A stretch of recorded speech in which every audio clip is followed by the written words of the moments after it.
Bonjour! Alors aujourd'hui je vous parle de quelque chose auquel je vous ai déjà parlé, c'est le NAS, donc Network Attached Storage, et je vous parlais aussi du stockage iCloud. Alors faut-il prendre les deux, c'est-à-dire le Network Attached Storage et en même temps l'iCloud, ou faut-il garder un seul? Alors tout d'abord on va parler des deux possibilités, iCloud ou NAS, Network Attached Storage. Le NAS, c'est un produit de stockage local, alors très intéressant et souvent avec différentes fonctionnalités. Vous avez la possibilité d'avoir une capacité de stockage beaucoup plus importante que l'iCloud. Un point très important, vous avez la possibilité d'organiser les dossiers par utilisateur, ainsi que d'attribuer des droits à chaque utilisateur et à chaque dossier. Par exemple, pour un dossier lecture seule ou lecture et écriture, pour un utilisateur en particulier. On a aussi la possibilité de chiffrer les données. On va parler maintenant du stockage. Selon le type de NAS, on peut aller jusqu'à 200 Tera. Selon le type de NAS que vous allez prendre et selon vos besoins. Alors le NAS, c'est quoi? C'est tout simplement une boîte auquel on ajoute des disques durs et qui est relié sur votre box Internet par un câble Ethernet en réseau local. Dans ce boîtier, on peut ajouter des disques de capacités différentes, ça dépend de votre utilisation. Bien sûr, il faut que les disques soient de même capacité. Une fois que vous avez configuré tout ça, vous pouvez faire accéder à vos fichiers à toute votre famille. Et cela, vous y accédez directement par le réseau local, soit par Wi-Fi ou par câble Ethernet. Donc vous pouvez tout simplement être sur votre ordinateur portable et vous connecter à votre NAS et accéder à vos fichiers. Vous n'avez pas besoin de vous connecter en USB-C puisque c'est relié à votre box Internet. On va parler maintenant du cloud. Moi, ce que je connais le plus, c'est iCloud, donc de chez Apple. Donc, c'est un prestataire de service qui vous permet de stocker des données à distance. Pour Apple, le maximum en termes de capacité, c'est 12 Tera. Vous n'avez pas de fonctionnalité supplémentaire, vous avez juste la possibilité de stocker des données. Vous avez accès à vos données partout où vous êtes.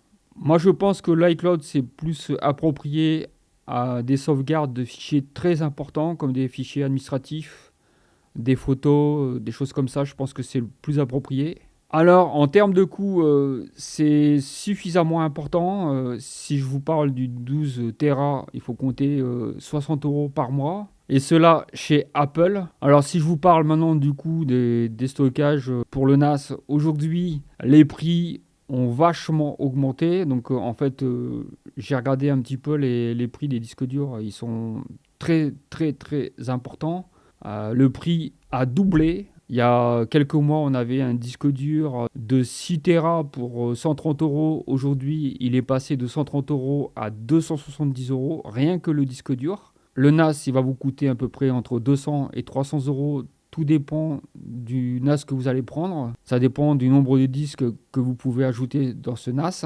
Alors aujourd'hui, est-ce que le NAS vaut encore le coup? Oui et non. Alors si vous n'avez pas besoin de beaucoup de stockage, vous pouvez prendre un NAS avec deux B, en fait deux disques. Vous mettez deux disques par exemple de 6 Tera, ça vous fait 12 Tera, donc ça vous fait quand même, rien que les disques durs, il faut compter presque 600 €. Plus le NAS, 600 €, ça vous revient à 1000 € avec deux disques durs de 6 Tera. Donc ça revient quand même très cher aujourd'hui. Il y a 3, 4 ou 5 mois, on pouvait avoir ça pour moitié prix. Alors, est-ce que je vous conseille de prendre un NAS? Oui, ça reste toujours intéressant puisque vous avez un NAS, une fois que vous l'avez acheté, vous allez rentabiliser cet investissement puisque c'est pour des années. Par contre, l'iCloud pour 2 Tera, 30 € par mois, au bout de 10 mois, ça vous fait déjà 300 €. Si vous regardez à long terme, le NAS est plus intéressant. Si vous regardez à court terme, l'iCloud est plus intéressant. Mais bon, en général, quand on prend un moyen de stockage, c'est à long terme. On ne prend jamais un moyen de stockage à court terme. Enfin, moi, je vous conseille sincèrement, si vous pouvez investir dans un NAS avec des disques durs, même si vous prenez une petite capacité, par exemple 12 Tera pour le début, et ensuite, si les prix baissent, vous pouvez évoluer plus tard pour du 24 ou plus, et prendre un NAS avec plusieurs B. Donc en conclusion, moi je vous conseille tout de même le NAS. C'est quand même beaucoup moins cher que prendre un stockage iCloud. À la rigueur, je vous conseille quand même de prendre un stockage iCloud à 50 Go qui a, il me semble, 4 euros, un truc comme ça par mois.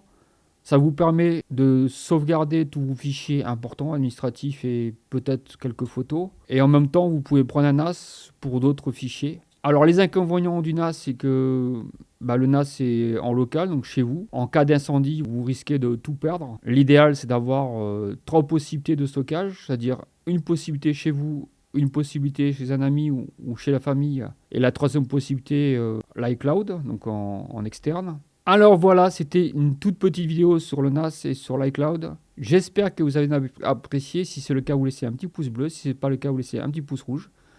N'hésitez pas à me dire dans les commentaires ce que vous pensez de cette vidéo. Dites-moi si vous avez un NAS et l'iCloud en même temps ou si vous avez juste un stockage local, en réseau local.